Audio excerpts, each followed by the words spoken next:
Africa. We were better off than they were. We were better governed. Before they came to Africa, there were no prisons. There were no death penalties. Have you ever seen an ancient prison built by an African king or African leader? So they have nothing to teach us about democracy or administration. In fact, let them mind their own business. We mind our own business. Partnership, yes, but partnership based on respect. If they still think that we are slaves and they are masters, they are wrong in the Gambia, and I'm not going to compromise. But Mr. President, today's youth here in the Gambia, many of whom are unemployed, when they wonder why they're in that situation, they won't be pointing their fingers at the IMF, World Bank, the EU. Surely they'll be pointing their finger to you and say, Mr. President, where's my job? Well, even the Almighty Allah, who has everything, could have made everybody a wealthy person. But if you sit down and do nothing, obviously you'll be poor. And due to Western propaganda about African governments, they blame youth unemployment on the governments of the day. Tell me one Western country where there's no youth unemployment. For the Gambia, I can defend myself because I have built more schools than the British would have built in a million years of colonizing the Gambia. I have made education virtually free, including university education. From 1994 to date, I have sponsored more than 250,000 students, irrespective of their the political affiliation of their parents. And I'm making education accessible to even the son of a fisherman. That is what I can do, give you the skills, give you the tools. Now, if you sit down and think that you cannot be dirty because you are important, then it's up to you. I could have sat down and said, I will not lack food, but that will not take my country forward. And that's why I want everybody to be dignified. But unemployment is everywhere. So let them not point fingers at us. And of course, 400 years of exploitation. What do we expect in 50 years for us to do? However, Mr. President, your critics, both in the Gambia and outside, Even both Gambian even God has critics. and Western, say that although you have a program and agenda, your people are not truly free. They can't criticize you publicly. They can't run their own media.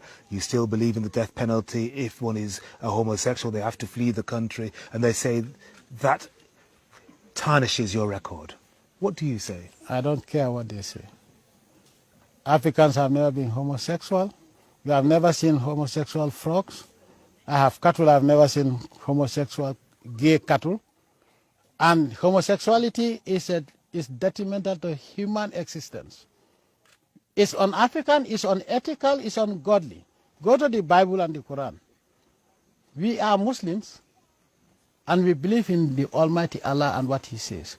Whatever Allah says is haram, we will make sure it's haram to the letter. I don't care what they feel about me. I didn't introduce the death penalty here. I found it here. And the British brought the death penalty to the Gambia. Before colonialism, there was no death penalty in Africa. Don't you know that? Go to history. But it's also said Mr. President, that it was the colonials who brought in the laws against homosexuality into Africa, and Africans have maintained and kept those laws. So to be truly African would be to remove those laws forbidding homosexuality and to remove the death penalty. Are you attributing that homosexuality is African? There are some Africans who say so. Yeah. Now, in the slave trade, doesn't Africans capture people in the bush? So those are the same type of Africans that we still have that they use against us. So I wouldn't be surprised. Yeah, but homosexuality is un-African. And let me also make it very clear. Even if the whole world accepts it, Gambia will not accept it in the Gambia. Let them go and tell me whatever they want to tell. Do I care? I don't. What I care about is how Almighty Allah sees me. I'm a Muslim. In fact, none of them can take me to hell or heaven. But it's the Almighty Allah who will take me to wherever He decides. And homosexuality would never be accepted in this country. They can call me any name. Do I care? I don't. Imagine, Mr. President, if you knew somebody, thought they were talented and they were even related to you, and that person presented themselves as a homosexual, said, I can't help it, it's how I was made, would you still condemn them, or would you say, I must be merciful, beneficent? What would you say? In applying the law, I have no relative. I have sworn to the Holy Quran that I will do my duties without fear or favor, ill will or affection. And I say, help me God. I didn't say help me relative. And I didn't say that except my relative. I have sworn to uphold the laws and the constitution of this country to the letter, irrespective of who is involved. I have an operation called Operation No Compromise Against Corruption. I've sent people, some of my brothers to jail for that. I don't compromise. I don't have one set of rules for the whole country and one set of rules for my family, because we are all Gambians. I'm not even above the law of the Almighty Allah. So, I'll be very happy to see a relative, and I will set an example. I have no example either. But there are many, many Gambians. Gambia has a good, strong diaspora in the States, in the UK, elsewhere. Some of them say they can't come home while you are president because they feel they will be detained, because they have been in opposition, because they have a different notion of how the Gambia should develop. What would you say to those people? They are not in the Gambia, right? They're outside. They're outside the Gambia. And they say they are afraid of coming.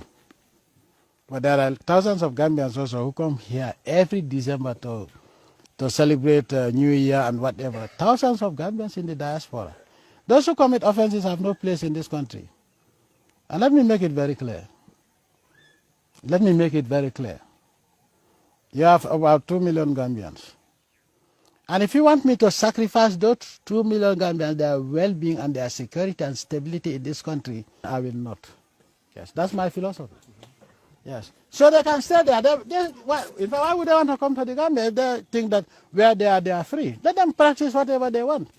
Okay? And most of those people are not, they have denounced their Gambian citizenship.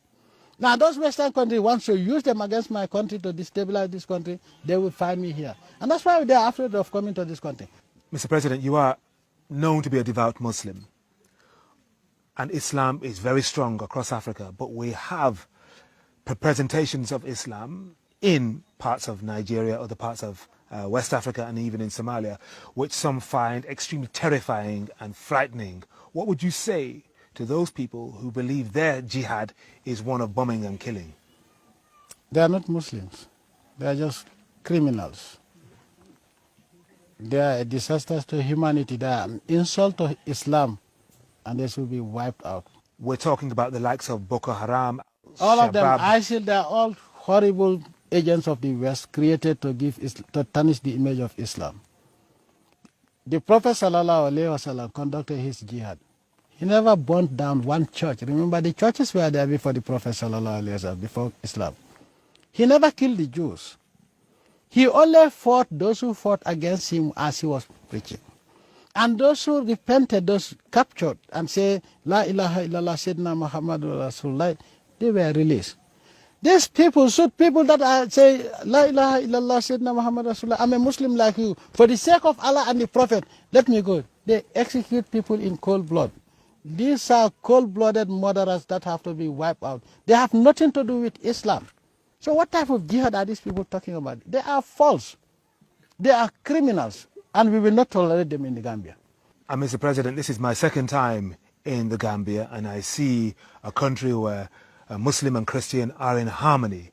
How do you maintain that, given that not too far away there are all kinds of extremists who are looking for a new home? Well, Gambia would be the wrong place for extremists. We practice pure Islam. If there's anything that we call fundamentalist Islam, is us, the Gambians, which says absolute peace and stability, submission to the will of Allah. If you are a true Muslim and you submit to the will of Allah, you will accept human diversity because the Almighty Allah created us like that. If you come in December, you think that the whole country is Christian. You come during the month of Ramadan, you think that the whole country is Muslim. This is what we believe in, living in peace according to the teachings of the Holy Quran. So if they are looking for a new home, Gambia is certainly off limits. We don't believe in hate. That is not a religion. We don't believe in killing innocent people at the market or bombing people in a mosque, and you call yourself a Muslim? Not even in a church. Killing innocent people, they didn't say killing innocent Muslims. They say killing innocent people is haram. What are people going to a marketplace? What have they done wrong? School children, what have they done wrong? This is political. It has nothing to do with Islam. Until recently, people both in Africa and outside were saying Africa is rising, the continent is being uplifted. But because of what has happened this year with the Ebola crisis, they're saying maybe this rise wasn't quite so robust, quite so strong. Where do you think Africa is at this point? Well, there are powerful forces that want to see Africa fall instead of rise. And everybody is talking about Africa rising, and by the grace of the Almighty Allah, the rise of Africa cannot be stopped. But they do everything possible to make sure that each time we go forward, they bring us down. When Africa was so prosperous and they were so poor, they came and colonized us for 400 years and reversed our advancement. But this time around, whatever they do, they bring Ebola or any other virus, Africa is going to rise because that's what the Almighty Allah say, and we are going to rise up. So most of what they're talking about is even propaganda. Because look at how interesting it is. The origin of Ebola is then Zaire. DRC is one of the richest countries in natural resources. And then you look at West Africa, where it started Guinea. Guinea is West Africa's equivalent of DRC. Sierra Leone, diamonds, Liberia. So how is it possible that Ebola is only targeting mineral-rich African countries? There is somebody behind the virus. But also, it is very clear because this time around they got it wrong. You know why? Allah exposed them. How is it possible that whites, when they have Ebola, they are cured and Africans die like dogs?